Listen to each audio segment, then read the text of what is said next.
Hello and welcome to another edition of the Transfer Show here on Anfield Index. I am Trev Downey. I'm joined, of course, by Dave Davis to bring you through the latest stories. Now, we had, full disclosure, kind of scheduled to go yesterday, but it just didn't seem right when things were still in the air. And it's great to have the heartening news that the people who were hurt are in a situation where they're recovering, and it allows, I think, people to look back over the weekend and not have that horrible sick feeling that most of us had for all of the evening and the day that followed. Dave, it's nice to be able to focus on comparatively frivolous things like transfers again. Yeah, it was nice. It was nice to hear yesterday, I think, from the police officers that the 11 were stable, weren't they, in condition, and were hoping for progress. And it was even nicer to see today that in the latest statement, it was 7 that were in hospital stable. So hopefully that number goes down to 0, and we're all, fingers crossed, praying and hoping for that one. Yeah, so I kind of feel very justified now in distracting people with our particular brand of nonsense, which is, of course, whatever we can drag up. And of course, full credit goes to Dave, as always, as the person who does source the information here. I'm just in the happy position to be able to chat to him about it. And we're going to start off with the one that we have to start off with because it's the elephant in the room. It is Mr. Florian Wirtz. And Dave, if we're being perfectly honest, even the last transfer show we did together, it was like a pipe dream. But it seems to have moved on to a situation now, a stage where there's increasingly desperate attempts by spoofer accounts to say, oh, it's not a done deal and stuff like that. It really just seems to have a whole lot of impact and momentum behind it, Dave. We could be about to make a record transfer. This is fucking great. This is brilliant. Honestly, this is just kind of accelerated after we've gone past the drama of Bayern being favourites and everything that's unfolded. This is now at the stage because I couldn't believe some of the stuff that was being commented on AI articles. People going, "What's the hold up? What's going on?" Why was like, "Oh my God, people! It's not even the 1st of June yet." Do you know what I mean? And honestly, just to be clear, so done some digging around on Wirtz to see where it is. Liverpool and Leverkusen are, I suppose you call it, final stages. It's all about now the way the fees are structured, the add-ons are structured, i.e., Liverpool want it to be if he gets this many goals, wins this many trophies, etc. Of course they do. That's the nature. They want to get bang for the buck. Leverkusen want it to be easy to obtain, don't they? They don't want too much of that. They're all just haggling on those small things. And I absolutely know people are going to put in the chat panel, well, until he's leaning at the AXA and he signed his contract, I get it. Until then, it's not done. Of course it's not. But for anyone you speak to, anyone who gets this, there is, and we shouldn't just dismiss this at all. We're expecting an elite attacker, a tier 1 attacker, to be arriving at Anfield this summer in the form of Florian Wirtz. And it is absolutely bloody marvellous, Trevor. Absolutely marvellous. Not enough people are leaning into the importance of this from a couple of different perspectives that we don't talk about enough. When I was a very young lad, Liverpool made a record signing of Kenny Dalglish. He turned out to be quite good. And, you know, it's just nice to have us involved at the top end of things again. And maybe that could have happened a summer before or summer previous where we were chasing one of those big name midfielders. But by God, this guy is sort of universally admired. Like I say, it's only the real spoofer accounts or the people who are out to do a little bit of mischief that are in any way trying to denigrate him. And you can't actually, because you can't come up with enough stuff to even come up with a compilation. No. He looks like an absolutely spectacular talent. What excites me about it, Dave, just is the fact that not only is he a very, very good player, but he's going to change how we play. We're going to see a different Liverpool. And that's magic because we're going to see a different Liverpool for sure. There's going to be different elements in the team next season. That's so exciting. But this one guy, like you say, we're leaning into it in a way that's optimistic, which is possibly not always the best plan, but we're going to do it anyway. Can you talk people through the details of this? Because like I said, it's going to be a record fee. And That is significant. It's not that you get any immediate boasting rights, but yes, we're buying a tier one attacker of the absolute highest order. But the fact that it is a record amount of money, that's going to have to put a lot of people in their place who are like FSG out types. If it happens and we double down and get a few more big signings as well, a lot of people are going to have egg in their face. So talk us through the details we know in terms of, is there any reported wage? What is the final amount that people are saying? Yeah, because there was a few, and I want to be careful because we've had a few journalists on different pods saying that he's going to be paid, 400 grand a week, and sort of digging into that, we're told that's absolute nonsense. And I know where that figure's been pulled from by certain journalists, but Liverpool are confident in the deal, as in when it comes out, that they're going to have got real bang for the buck. Now, when people say that, because it'll be 100 million plus with the add-ons and all that, I get it, but the big thing I think people are leaning into a bit too much is they've seen that figure that was quoted for Bayern and just gone, oh, Liverpool are going to be forced to pay that. I think the big thing that's going to come out is when this eventually all gets, the big reveal, if you want to call it that. Leverkusen didn't want to sell to Bayern Munich. We talked about that on the last pod. They despised Bayern Munich and the characters there. So what they were doing is quoting an abhorrent price to them, really, weren't they? But obviously prepared to sell for much less to Liverpool. And it's kind of worked out well because Florian Wirtz has chosen Liverpool. That's what there's getting no, way around it. We even spoke on the last pod to say, well, if Bayern are the favourites, hopefully we can outdo them in terms of bid and everything like this. We didn't have to go there because the player wants to come to us. The player's been sold by Arne Slot and the project. And the best thing about this, if anyone doubts how good this kid is, the other day, he was named Bundesliga Player of the Year, Trev, again, for a second year in a row. 22 years old, only just 22 years old. And you're right, in terms of where he could play, he gives us so many options because there is a possibility that he could go into almost a false nine role at times. There's a possibility he could drop a bit deeper and play make. There's also a real possibility, as I'm leaning more towards, he could well go from the left and drift in, allowing a Kirkaz Roadrunner type to go on the outside and just making things happen. Either way, any of those positions, this is an elite attacker who's coming in to start, and the rest of the Premier League's arses are about to fall out when it happens. Oh, it's just magic on every level. And the kid's a winner. He has won the big prize in his home country and being very much a leader in that team at a very tender age. It's hugely exciting stuff. So when we have something comprehensive and final on that, we will, of course, be live on with you in several different formats on the channel here. Now, we have more outs than ins that we can be linked with, but let's go to a story that we've been covering every single show because it's one that has been a bit of an obsession for both of us, and that's the Ibrahima Konate contract situation. Of course, it's become more poignant when people saw what can happen and how badly it can go wrong with the trend stuff. So what do we know, or is there anything changed for the good or the bad with the contract situation for Konate? I suppose it depends how you interpret these comments, because he spoke to a few journalists in the mix zone and was asked about it. And everyone in a good way after the game and the title win was quite generous with their time, weren't they? And giving interviews and little snippets. So I've put them up on the screen if people can see this. And it depends how you want to interpret them a little bit. And he talks about, I've got a lot of objectives with this club to become a leader, to win everything. I am very happy here, to be fair, So you think, okay, that sounds positive. Give us a bit more of that, Ibu. But I know where you want to go with this question. And this is another conversation with the club and my agent. We'll see what happens in the next few weeks. Okay, that's fine. Give us a bit of a timeline on this. And then you fall into the mixed element because progressing, not really. But my agent met the club last week, but I don't know what will happen. I cannot say what my agent said to me, but yeah, we will see what will happen.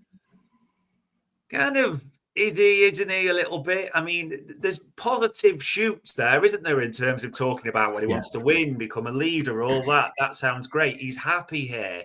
And it's great that we're still talking to his agent. I'm really pleased to read that as well. But then he goes, progressing, not really. So you're kind of like, I suppose that the thing is, and we'll talk about centre-backs, a few more that we've been linked with, which seem to be now going to other clubs. I still can't get away from what we said last pod, really. There's such a dearth in the centre-back market, isn't there? People say, oh, we can make a stand, we can get another centre-back. Who?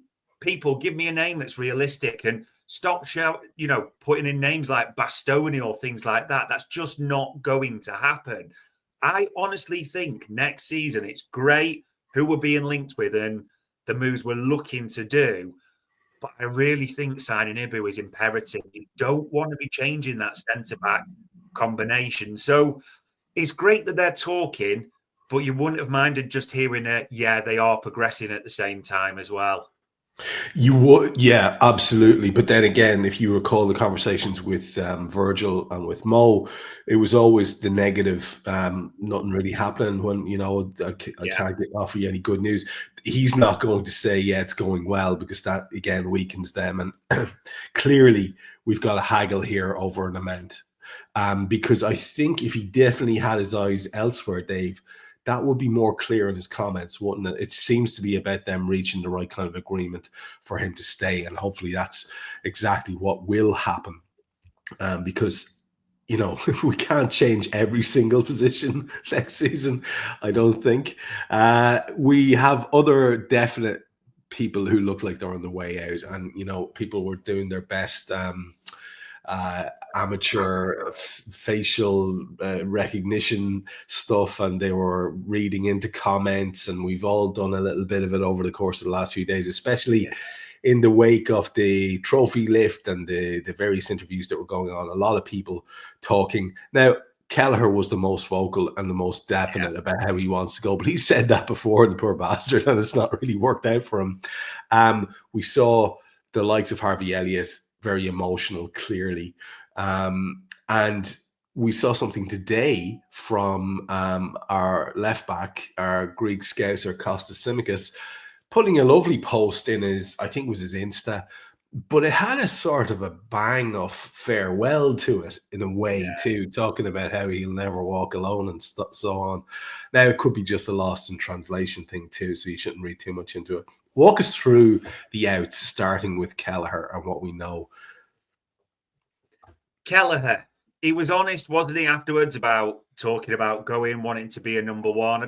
There's zero surprise with this, isn't there, with Alisson staying, Mamardashvili coming in as well, that this was expected. And how many times over the last 4 or 5 weeks have we said on this pod, Kelleher's got about 4 or 5 offers on the table? And funnily enough, what a certain journalist said today, there is a number of clubs in for Caoimhin Kelleher, and he's looking at his options. Now, it says on the screen there, and a few people have quoted this type of thing, over 30 million move. Liverpool are always quite clever at putting a fee in the paper, aren't they? Or the headlines or the articles in. This is our negotiating point. Let's work from here. I mean, he's got a year left to go on his deal, so that's going to factor into the mix. Liverpool's ideal situation is all 5 clubs that I know of slap bids on the table, isn't it? And then you've got a bit of a bidding war and you can see what you can get for him. But he's going to go. I think the one that does seem lively at the moment is Brentford. And we've got a good relationship with Brentford. We sold them Sepp van der Berg, so that was a good, maybe not too good on the Fabio Carvalho, but that's a different story. But their number one looks like he's set to head for Bayer Leverkusen, doesn't he? So very much they're looking for a first-choice goalkeeper. So that's why there's quite a few stories around that one. But long story short, he's off. He's going. It's just what fee we get and when it happens realistically.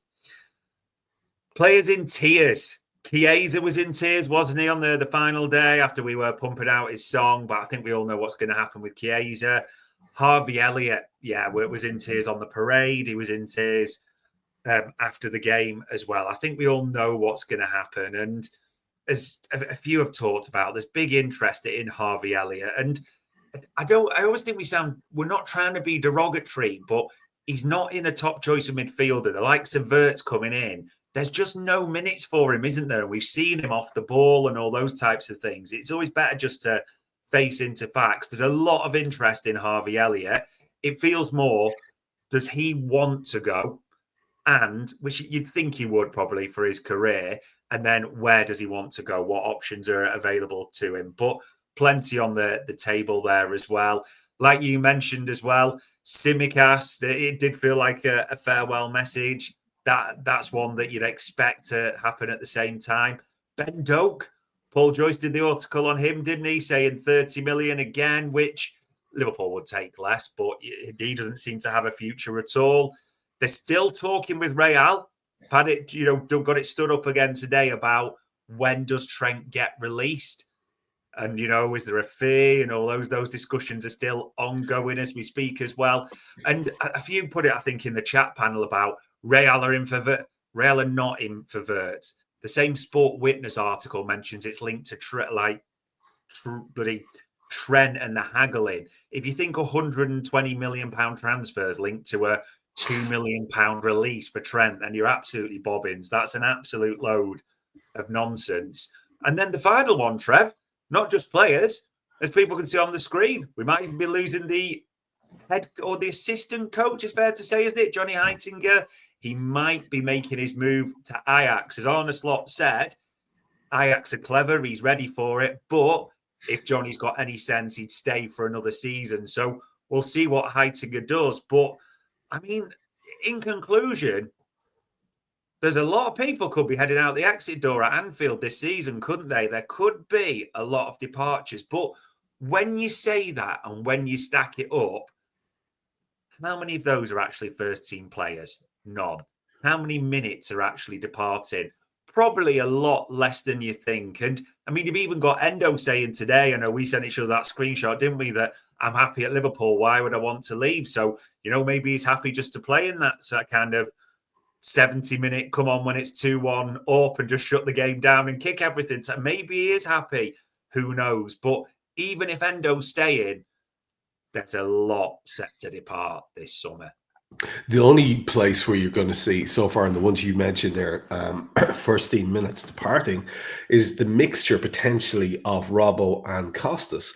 And other people were saying, does Robbo seem like he's sort of calling it a day as well? People very much interpreting that sort of thing from his tone. Was it a bit downbeat, or was it a little bit more pragmatic than it had been, or a little less hopeful about staying around? Whatever, people were seeing it.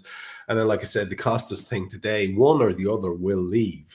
Yeah. I think we had all sort of hoped that it was going to be the combo of Robbo hanging around as the elder statesman and getting the new boy in, which we'll get to in Kirkes. On the Heitinger one, I think an awful lot of people didn't see that coming, and lots of mischievous individuals saying, well, if Heitinger goes, Pep and Linders is still out there. It's tremendously funny, obviously, because no. But I wonder, could that have a particularly disruptive impact, do you think? Or are we just looking at doing a Liverpool on it, getting the lads with the laptops out and getting the best candidate in? And this is an opinion rather than a fact on this. Yeah. In my opinion on these things, you never really know how it works behind the scenes. Because do you remember when Buvac first left and sort of disappeared, and everyone said, oh, we could be in trouble here. He's the brains, Klopp's the front man. Well, it didn't really work out too bad from there, did it, in all honesty? And that's not to be derogatory to Johnny Heitinger. It's quite clear he's a talented coach. He's been at a number of Premier League clubs, and he's probably looking to make that first step up. But I don't think anyone really fully knows how involved, shall we say, he's been in training. I mean, people are now looking for things like, and you've probably seen it today, got to bring back Stevie G. He's the perfect candidate, is the one I've heard. Like Thiago, he's got to come back as well. I mean, there's no basis for that whatsoever. And even sort of checking on that, all we've got is nothing around that at all. The only name that's worth mentioning, which is worth throwing in, Dirk Kuyt. Dirk Kuyt has been linked with this, and that I've not it stood up, but I've not had it dismissed at the same time, shall we say, when speaking to people. So I think he's set to leave his club. So that could be interesting. But again, I always think when people talk about these types of things, you never know how much an assistant coach really has in the matter. I'd be very, very excited to see Dirkie back around the club. I have to say, he's just such a good lad, and if he puts the same sort of work ethic into his coaching as he did into his football, I mean, we could have a good lad there. That's really interesting. Just for the record, to show that we're not ignoring you guys, I presume when K-Mac says he'd rather have a purple bin, it's rather that than our previous assistant manager coming back. And Mike Johnson just does say that the Echo is actually reporting that Madrid might be in the race for Wirtz. This just on that, Mike. This is where people need to be careful. The Echo mentioned the article of Sports Witness. There's no Echo reporter like Paul Gorst or anyone saying Madrid are in the race. So I think people just need to be careful on this, because you can end up spreading a false rumor by stuff like this. All the Echo references that Sport Witness article, but Liverpool are right there with Florian Wirtz. So ignore all that other nonsense right now. Last thing was, I think it got lost in the mix there, or maybe just went past my head. Ben Doak obviously is one of these guys who looks like he's going out, and he might be a guy who could raise a little bit of money for us. Did you have some number? Do we have a sort of figure in our head that we want or has been mentioned in terms of fee for Doak? Because the first one I saw was 30 million, which seemed fanciful to say the least. But what are you hearing in that? Yeah, that it's one of those where we'll put 30 million in the paper and that will sort of start negotiations, but we know it's coming in from there. I mean, you think back to January, I think it was Crystal Palace and Ipswich had bids around 16, 17 million rejected, didn't they? So now it's going to come to the summer in Everton that you never know exactly, but I suspect Liverpool would well deal for somewhere around £20 million plus add-ons, somewhere around that mark. Yeah, and I think an awful lot of people would say that that's win-win for the kid himself and for the club. We'll go now to the things that we know we still have on the table. We are going to be losing our number 9, who, you know, just looked like a raffle winner there in the last few games, like an awful lot of the lads did, to be fair. It is really exciting to think about Wirtz and other attacking superstar coming in. The Ekitike stories are floating around. You'd had some info, which I found very exciting, that theoretically the funds are there for us to go and do another big one there in terms of that department, which is hugely exciting. But Ekitike is also being linked with Chelsea. And the other big one that we want to touch off here in terms of getting ourselves an attacker is the one that you and I have been sort of giddy about from the start, and then it appeared to be somehow feasible, was Julian Alvarez and Darwin going the other way. Even our pal with the funny Barnett from Newcastle is back in the conversation. Some of these stories, Dave, just won't go away. No, and you kind of wondered when, and before we say this, because people will jump on this, but with Wirtz expected to sign, whether that would be it, that would be the one, elite attacker. But digging a bit more on this, that Liverpool are absolutely still looking at their options. And he's on the screen there, and I think it's from a Florian Plettenberg report that Liverpool are right there and rivaling that, Chelsea for Hugo Ekitike, and they really want him. Got to be honest, digging around on this, not getting that at all. And in fact, Chelsea, as you said, are right in there for Ekitike, and you're just starting to wonder, don't know, you never know for definite, but is this again the Ekitike camp trying to drum it up a little bit? I mean, we should be clear, Liverpool have clearly looked at Ekitike. There's no doubt about that at all. Of course, he's a player that the fabled list, if you want to call it that. But you mentioned a couple of names there, and it's important to say these when, again, been digging, trying to get things stood up. The one thing we got with Atletico Madrid is all this. Julian Alvarez is definitely not for sale. why do you keep talking about him every 5 minutes then? Why does his name come up in conversations every 5 minutes if he's not for sale? And it felt a bit like the Isaac thing, didn't it? Or the Isak thing, where, to be honest, David Ornstein said on, I think it's NBC or CBS, whichever channel he does, that if Newcastle hadn't have got Champions League, Liverpool were right there ready to test the waters for Isak. So Liverpool are definitely looking for another attacker.